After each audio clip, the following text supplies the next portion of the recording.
Hey YouTube, Nomus RC. What's going on, guys? I just kind of wanted to give you guys a quick video and a lowdown on Lipo batteries. Kind of the do's and don'ts. Don't overcharge them. Don't undercharge. Don't discharge them. Don't go too far. Now, most vehicles have built-in LVC, low voltage cutoff, that keeps you from being able to drain the batteries too far. Like this ARMA right here is basically set to 3.5 volts. Factory is what it will take each cell down to. So let's take a look at what we got here. I do use LipoSafe bags. That way when I'm not at home, if something goes postal, it's going to be okay. Because if you overcharge or you over discharge your batteries too much, too often, they can start to puff up on you, or they can just go postal out of nowhere. So you need to be aware that they're an extreme fire hazard. I'm kind of a freak. When I charge a battery, it's sitting in the back of my mind at any given time. I'm charging a Lipo battery. This is serious stuff. A lot of people just do it and they don't think twice about it. And over the years, you start being accustomed to, they're going to be fine, they're going to charge.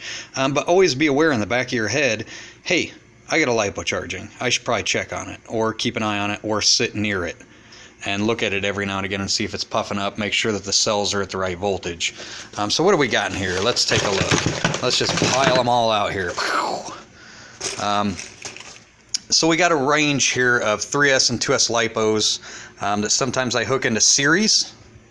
Like if I hook two 3-cell batteries into series, I'm going to have 6-cell.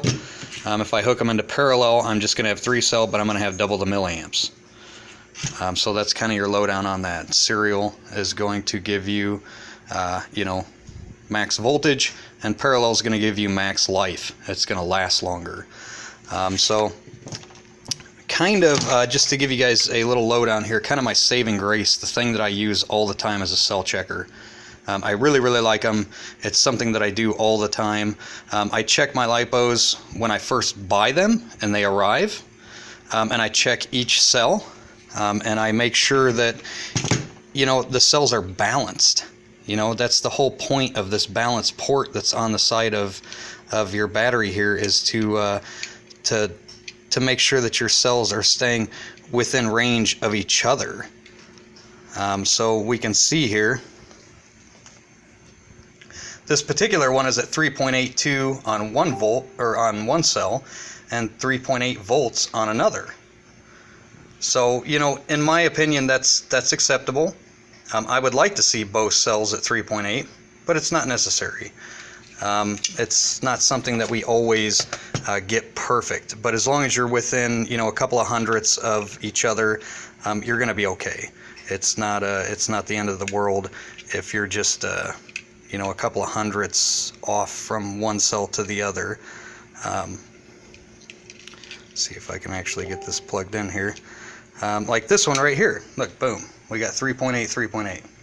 Now, storage charge on chargers and what manufacturers recommend is always 3.85. When you want to store your Lipos for multiple days, etc., you're going to do a storage charge on your charger, and that's going to bring them to 3.85 per cell. Now, this particular battery, I was just out running, and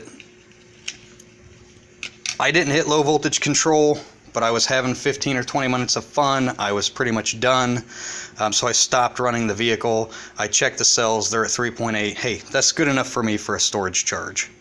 No biggie. But again, guys, you don't want to check your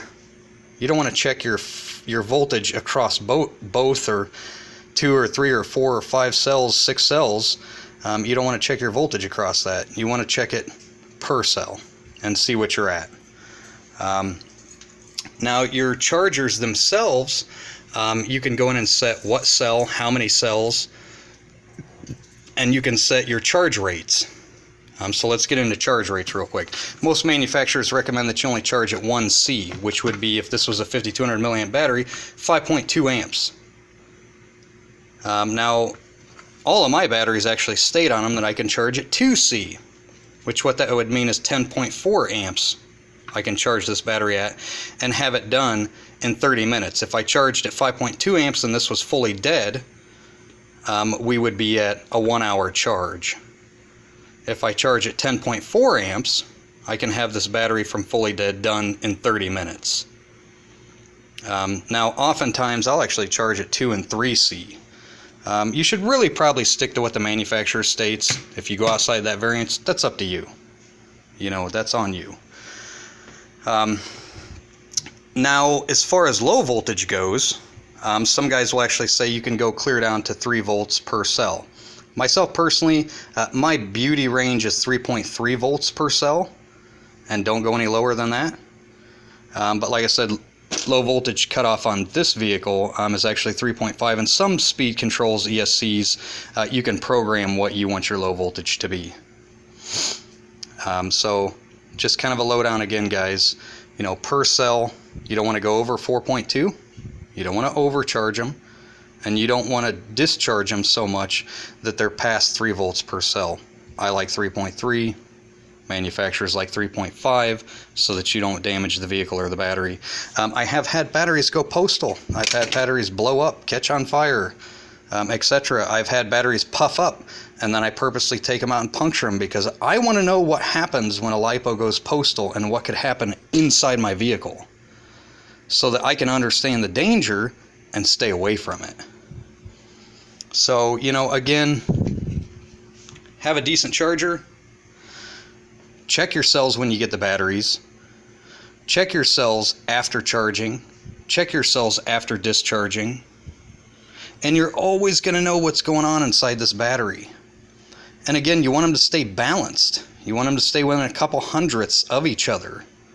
You know, 3.8 volts, 3.82 volts. You want to keep them as close as you can together. So that's, again, guys, that's kind of a lowdown on LiPos. If you have questions or comments, go ahead and shoot them down below. And as always, subscribe.